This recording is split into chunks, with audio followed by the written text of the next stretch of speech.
السلام عليكم ورحمة الله وبركاته. إن الحمد لله نحمده ونستعينه ونستغفره ونؤمن به ونتوكل عليه ونعوذ بالله من شرور أنفسنا ومن سيئات أعمالنا. من يهده الله فلا مضل له ومن يضلله فلا هادي له. وأشهد أن لا إله إلا الله وحده لا شريك له وأشهد أن محمدا عبده ورسوله أما بعد. وقال تعالى في القرآن الكريم القرآن المجيد: أعوذ بالله من الشيطان الرجيم بسم الله الرحمن الرحيم. يا أيها الناس اتقوا ربكم الذي خلقكم من نفس واحدة وخلق منها زوجها وبث منهما رجالا كثيرا ونساء واتقوا الله الذي تساءلون به والأرحام إن الله كان عليكم رقيبا. وقال أيضا: يا أيها الذين آمنوا اتقوا الله حق تقاته ولا تموتن إلا وأنتم مسلمون.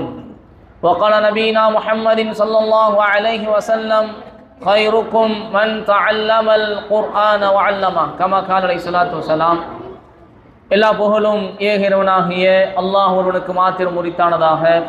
அவனுடைய சாந்தியும் சமாதானமும் நாமெல்லாம் உயிர்விட மேலாக நேசிக்கக்கூடிய உத்தம சத்திய தூதர் முஹம்மது நபி ஸல்லல்லாஹு அலைஹி வஸல்லம் அவர்கள் மீதும், அவர்களை பின்பற்றி வாழ்ந்த சத்திய சஹாபாக்கள், தபீஈன்கள், தபா தபீன்கள், சுஹதாக்கள், இமாம்கள், நல்லோர்கள் அனைவர்கள் மீதும், இன்னும் உங்கள் மீதும் எம் மீதும் ஒட்டுமொத்த இஸ்லாமிய சகோதர சகோதரிகள் மீதும் அல்லாஹுடைய சாந்தியும் சமாதானமும் என்றும் என்றென்றும் நின்று நிலவட்டுமாக பிரார்த்தனை செய்தவனாய், அன்பார்ந்த இஸ்லாமிய சொந்தங்களே, உறவுகளே, சகோதரிகளே, நாம் ஒரு சோகத்திற்குரிய ஒரு இரவிலே நாம் இருக்கிறோம். என்ன ஒரு சோகம் என்று சொன்னால், நாம் இன்றைய தினத்திற்கு பிறகு நாம் பெருநாளை அடைய போகிறோம் என்ற ஒரு மகிழ்ச்சி இருந்தாலும் கூட, ரஹ்மத் பொருந்தி வந்த இந்த மாதமான ரமதான் நமது பாவங்களை எல்லாம் மன்னிப்பதற்காக வேண்டி, நன்மைகளை எல்லாம் பன்மடங்காக அதிகரிப்பதற்காக வேண்டி அல்லாஹுடைய ரஹ்மத்தை கொண்டு வந்த இந்த ரமதான் நம்மை விட்டு பிரிகிறது. அன்பானவர்களே, நாம் செய்யக்கூடிய இந்த ஒரு நாளில் செய்யக்கூடிய அமல்கள், அதை தாண்டி நாம் அடுத்த நாளில் செய்யும் பொழுது நமக்கு அதற்கான நன்மைகள் பன்மடங்காக நமக்கு கிடைக்குமா என்பது கேள்விக்குறிதான். ஏன் அந்த ரமலானில் செய்யக்கூடிய அமல்கள் என்பது அல்லாஹ்விடத்திலே மிகவும் அதிகமான நமக்கு நன்மைகளை பெற்றுத்தரக்கூடிய ஒரு அமல்களாக இருக்கும். ஆக நமக்கு கிடைத்திருக்கக்கூடிய இந்த கடைசி ஒரு நாளை எந்த அளவுக்கு பயன்படுத்த முடியுமோ அந்த அளவுக்கு பயன்படுத்தக்கூடியவர்களாக, நல்ல வார்த்தைகளை பேசக்கூடியவர்களாக, அதிகமாக நன்மை செய்யக்கூடியவர்களாக, அமல்களின் பக்கம் விரையக்கூடியவர்களாக, அல்லாஹுடைய பாவமீட்சை நாம் பெறக்கூடிய மக்களாக நாம் இருக்க வேண்டும்.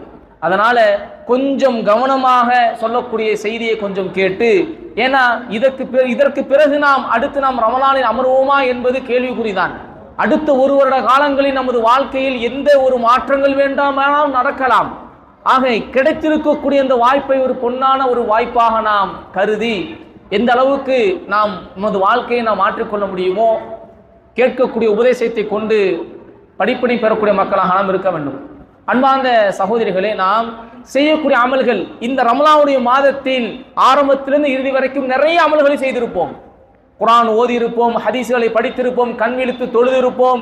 இப்படி நம்முடைய வாழ்க்கையில் அன்றாட செய்யாத அமல்களை காட்டிலும் அதிகமான அமல்களை நாம் செய்திருப்போம். காரணம் என்ன? ரமலானுடைய மாதத்தில் அதிகமான நன்மைகளை பெற வேண்டும், சொர்க்கத்திற்கு செல்ல வேண்டும். இதுதான் நம்முடைய ஒரு உயர்ந்த ஒரு எண்ணமாக இருக்குது.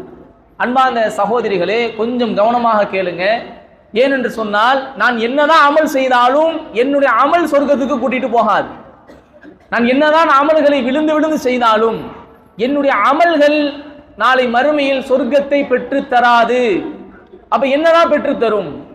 அன்பார்ந்தவர்களே, சொர்க்கத்தை பெற்று தருவதற்கு அமல்கள் ஒரு காரணியாக இருக்கும். ஆனால் அந்த அமல் அல்லாஹ்வுடைய புறத்திலிருந்து அங்கீகரிக்கப்பட்டதாக இருந்தால்தான், அந்த அமல்கள் அல்லாஹ்வுக்கு பிடித்தமானதாக இருந்தால்தான், அல்லாஹ் நம்மளை நேசித்தால்தான், அல்லாஹ்வுடைய அன்பு நமக்கு கிடைத்தால்தான், அல்லாஹ்வுடைய ரஹ்மத்தை கொண்டு அல்லாஹ் நம்மளை அரவணைத்துக் கொண்டால்தான் நாம் சொர்க்கத்திற்கு செல்ல முடியும். வெறுமனையே ஒரு அடியான் செய்யக்கூடிய அமல்களை மட்டும் வைத்து சொர்க்கத்துக்கு போக முடியாது. அல்லாஹ்வுடைய தூதர் ஸல்லல்லாஹு அலைஹி வஸல்லம் அவர்கள் சொல்லக்கூடிய செய்தி புகாரியில் 6400 63வது செய்தியாகவும் அதே 6464வது செய்தியாகவும் பதிவு செய்யப்படுகிறது. அல்லாஹ்வுடைய தூதர் ஸல்லல்லாஹு அலைஹி வஸல்லம் அவர்கள் சொன்னார்கள், லை யுனஜ்ஜி அஹதன் மின்கும் அமலுஹு, உங்களில் நீங்கள் செய்யக்கூடிய உங்களுடைய அமல்கள் உங்கள் யாரையும் ஈடேற்றம் பெற செய்யாது, அதாவது சொர்க்கத்திற்கு அழைத்து செல்லாது என்று சொன்னவுடன் உடனே சஹாபாக்கள் ஆச்சரியமா கேட்கிறாங்க, காலு வலா அன்த யா ரசூலல்லாஹ், அல்லாஹ்வுடைய தூதரே நீங்களுமா அமல்களை கொண்டு அந்த அமல்களை கொண்டு மட்டுமே சொர்க்கத்திற்கு போக முடியாது என்று சொல்றீங்களே, நீங்களுமா அல்லாஹ்வுடைய தூதரே அமல்களை மட்டும் வைத்து சொர்க்கத்திற்கு செல்ல முடியாது? ஏன் தெரியுமா அந்த கேள்வி கேட்கிறார்கள்? அல்லாஹ்வுடைய தூதருடைய வாழ்க்கை வரலாறு நம்ம எடுத்து பாருங்க. ஏன்னா அல்லாஹ்வுடைய தூதர் கால் வீங்குற அளவுக்கு தொழுது இருக்கிறாங்க, அமல்கள் அவ்வளவு செஞ்சிருக்கிறாங்க, இஸ்திக்பார் ஒரு நாளைக்கு 100 முறை செஞ்சிருக்கிறாங்க, யாருக்கும் துரோகம் நினைத்தது கிடையாது, யாருக்கும் அனிதம் நினைத்தது கிடையாது, தான் பசியால் இருந்தாலும் பிறருடைய பசி ஆற்ற வேண்டும் என்று நினைத்த அல்லாஹ்வுடைய தூதர், அப்படிப்பட்ட ஒரு தூதுவர் நீங்களுமா அல்லாஹ்வுடைய தூதரே அமல்களை மட்டும் வைத்து சொர்க்கத்திற்கு போக முடியாது அப்படின்னு சஹாபாக்கள் அல்லாஹ்வுடைய தூதரை பார்த்து கேட்கிறாங்க. இப்ப அல்லாஹ்வுடைய தூதர் ஸல்லல்லாஹு அலைஹி வஸல்லம் அவர்கள் சொன்னார்கள், வலா அன இல்லா ஐ யதகம்மதினி அல்லாஹ், வலா அன இல்லா ஐ யதகம்மதனி அல்லாஹு பிரஹ்மஹ், ஆமா நானும் தான், அல்லாஹ் அவனுடைய ரஹமத்தை கொண்டு என்னை அரவணைத்துக் கொண்டாலே தவிர நானும் சொர்க்கத்துக்கு போக முடியாதுதான், அமல்களை மட்டும் வைத்து சொர்க்கத்துக்கு போக முடியாதுதான்.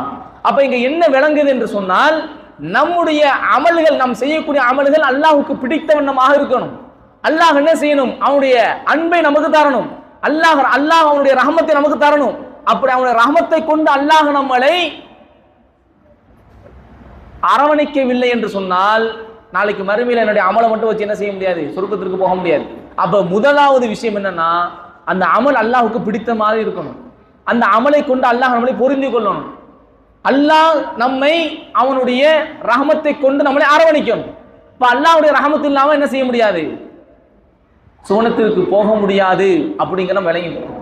அப்ப நம்முடைய அமல்கள் எல்லாம் சுவனத்தை மட்டுமே டார்கெட் கிடையாது, நம்முடைய அமல்கள் அல்லாஹ்வுடைய அன்பை பெறுவதற்கான ஒரு வழியாக இருக்கணும். அப்படி அல்லாஹ்வுடைய அன்பை பெறக்கூடிய அமல்களாக இருந்துச்சுன்னு சொன்னா அல்லாஹ் ரப்பூல் ஆலமீன் அவனுடைய ரஹமத்தை கொண்டு நம்மளை அரவணைத்துக் கொள்வான், நாம் சுவனத்திற்குள் நுழைந்து விடலாம். அன்பார்ந்தவர்களே, அதை தொடர்ந்து வரக்கூடிய 6464வது செய்தியில் அல்லாஹ்வுடைய தூதர் ஸல்லல்லாஹு அலைஹி வஸல்லம் அவர்கள் சொல்லும் பொழுது இதே செய்தியை ஒத்து வருது. அதுல கூடுதலாக என்ன வருது என்று சொன்னால், சொல்கிறார்கள், وَأَنَّ أَحَبَّ الْأَعْمَالِ, அல்லாஹ்வுக்கு ரொம்ப பிடித்தமான அமல் என்ன தெரியுமா? நிறைய அமல் செய்கிறோம், இந்த ரமலானுடைய காலத்தில் நிறைய அமல் செஞ்சிருப்போம், குர்ஆன் ஓதுறது, ஹதீஸை படிப்பது, இந்த மாதிரி நிறைய நஃபிலான வணக்கங்களை செய்வது நிறைய செஞ்சிருப்போம் இல்லையா?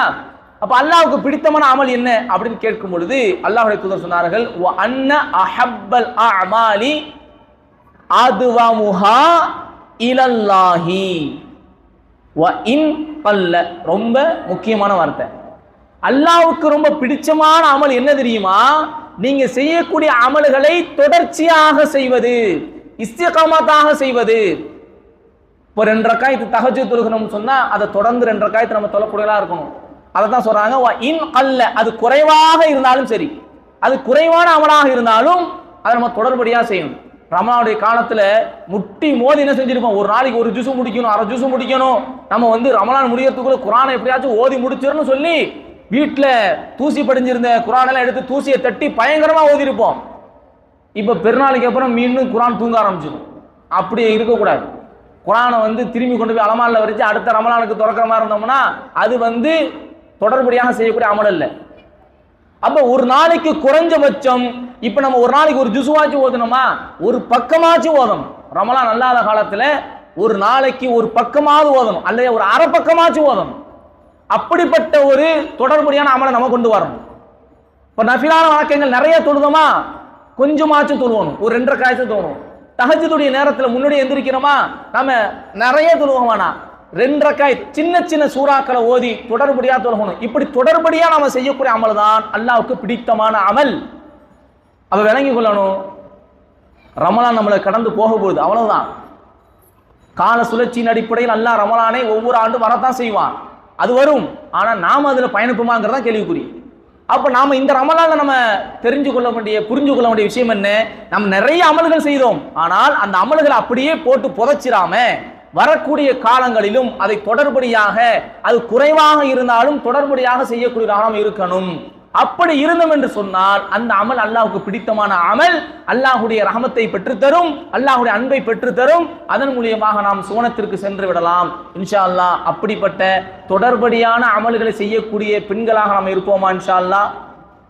சொல்லுங்க, இன்ஷா அல்லாஹ் இருப்போமா? ஒரு நாளைக்கு அரை பக்கமாச்சும் குர்ஆன் ஓதுவோமா? ஓத தெரியல திக்கி திணறி ஓத நன்மை அதிகம். ஒரு அரை பக்கமாச்சும் ஓதக்கூடிய பெண்களாக மாறுவோமா இன்ஷா அல்லாஹ்? முடிஞ்ச அளவுக்கு தஹஜ்ஜுத் தொழுக முடிந்தால் சும்மா குலுவலாவது குலுபி பழக்கம் சின்ன சின்ன சூறா ஓதி 2 ரக்காயத்து தொழுதுட்டு நிறைய துவா கேளுங்க. அல்லாஹ்ட்ட அழுது துவா கேளுங்க. நம்ம ரப்புட்டு தானே, ரப்புட்ட தானே கேட்க போறோம். நிறைய கேளுங்க. ஏன்னா அன்பார்ந்த சகோதரிகளே, இந்த ரமலான் நம்மளை விட்டு கடந்து செல்லுது. இப்ப நீங்க ஒரு சுபஹானல்லாஹ் சொன்னீங்க அப்படின்னு சொன்னா, இந்த இரவுல சுபஹானல்லாஹ் சொல்றீங்கன்னு சொன்னா, நாளைக்கு மகரிப் வரைக்கும் நீங்க சுபஹானல்லாஹ் சொல்லக்கூடிய ஒவ்வொரு வார்த்தைக்கும் எண்ணிலடங்காத நன்மைகள் எழுதப்பட்டு கொண்டே இருக்கும். நாளைய தினத்திற்கு பிறகு அது சாதாரணமாக ஒரு நாட்கள்ல சொல்லக்கூடிய அந்த வார்த்தைக்கு என்ன நன்மை அதுதான் கிடைக்கும். அதனால இந்த ஒரு நாளை நல்ல பயன்படுத்திக் கொள்ளுவோம். மீதி வரக்கூடிய அந்த 11 மாதங்கள்ல நம்ம இஸ்திகாமத்தா தொடர்படியா அமல்கள் செய்யக்கூடிய ஒரு நல்ல மக்களாக மாறுவோம். அது குறைவாக இருந்தாலும் சரி. நான் இரவு முழுக்க தொழுவேன், குர்ஆன் ஓதுனா ஒரு ஜுஸ் தான் ஓதுவேன் அவசியம் இல்லை. ஒரு அரை பக்கம் ஓதுங்க, இல்லை ஒரு பக்கம் ஓதுங்க, போதும் இன்ஷா அல்லாஹ். அப்படிப்பட்ட ஒரு இஸ்திகாமத்தாக நம்முடைய அமல்களை ஆக்கிக் கொள்வோம் இன்ஷா அல்லாஹ். அப்படிப்பட்ட ஒரு பெண்களாக அல்லாஹ் உங்களை ஆக்கட்டும், என்னையும் ஆக்கட்டும். அப்படிப்பட்ட ஒரு நல்மக்களாக நம்மளை அல்லாஹ் ஆக்கி அல்லாஹுக்கு விருப்பமான அமல்களை செய்யக்கூடியவர்களாக, அவனுடைய அரவணைப்பை, அவனுடைய பரக்கத்தை, அவனுடைய ரஹமத்தை பெறக்கூடிய மக்களாக அல்லாஹ் ரப்பல் ஆலமீன் உங்களை இன்னும் ஆக்கருவானாக என பிரார்த்தனை செய்தவனாய் இருந்த உரையை நான் நிறைவு செய்கிறேன். அஸ்ஸலாமு அலைக்கும் வரஹ்மத்துல்லாஹி வபரகாத்துஹு.